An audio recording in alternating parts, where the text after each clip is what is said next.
স্বাধীন করেছে, যে মা বোনেরা তাদের আত্মসম্মান বিসর্জন দিয়েছিল এবং যারা পঙ্গুত্ব বরণ করেছে, আমার সেই সকল ভাইদেরকে আমি স্মরণ করছি। শহীদ রাষ্ট্রপতি জিয়াউর রহমানকে, তিনি স্বাধীনতার ঘোষণা দিয়েছিলেন, স্বাধীনতার ময়দানে যুদ্ধ লড়েছিলেন, আমি তাকে আজকে স্মরণ করছি।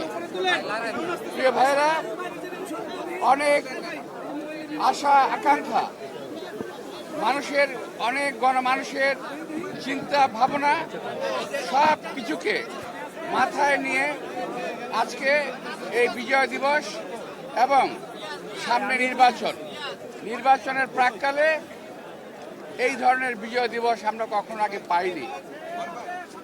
তাই আজকের এই বিজয় দিবসে বাংলাদেশের সবাইকে আমি আন্তরিক শুভেচ্ছা এবং ধন্যবাদ জানাচ্ছি। দলের পক্ষ থেকে, দেশনেত্রী বেগম খালেদা জিয়ার পক্ষ থেকে, আমাদের নেতা তারেক রহমানের পক্ষ থেকে।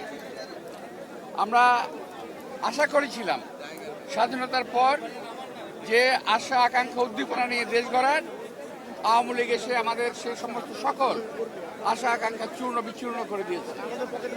আজকে সামনের যে দিনগুলো আসছে, এই নির্বাচনে আমরা আশা করছি সরকার যথাযথভাবে জনগণের যারা আশা আকাঙ্ক্ষার প্রতিফলন ঘটাবে সেরকম একটি দলকে ভোট দিয়ে নির্বাচিত করবে। আপনারা সবাই দেশনেত্রী বেগম খালেদা জিয়ার জন্য দোয়া করবেন, আমাদের নেতা তারেক রহমানের জন্য দোয়া করবেন। তিনি আসছেন আগামী 25 তারিখে, আমরা তার সুস্থতা কামনা করছি। গোলাম আজম সহ ওর সাঙ্গ বঙ্গরা যদি জাতির শীর্ষ সন্তান হয়, তাইলে বীর মুক্তিযোদ্ধাদেরকে অপমানিত করা হচ্ছে। তাহলে বীর মুক্তিযোদ্ধাদের অবস্থানটা কোথায়, এটা একটু জানতে চাই। এটা তো অবশ্যই এই দলটি 1947 সাল থেকে অদ্যাবধি 47 সাল, 71 সাল এবং এখন পর্যন্ত দেশের শান্তি কখনো কামনা করে নাই এবং করে না। তারা দেশের স্বাধীনতা চায় নাই, এখনো তারা দেশের স্বাধীনতা চায় না।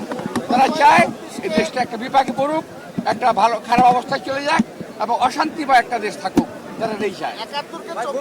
অবস্থানে সমহিমায় তারা বিরাজিত, যার অবস্থানে 71-এর সঙ্গে 24-এর কোনো তুলনা চলে না, হওয়ার কোনো সম্ভাবনা নেই।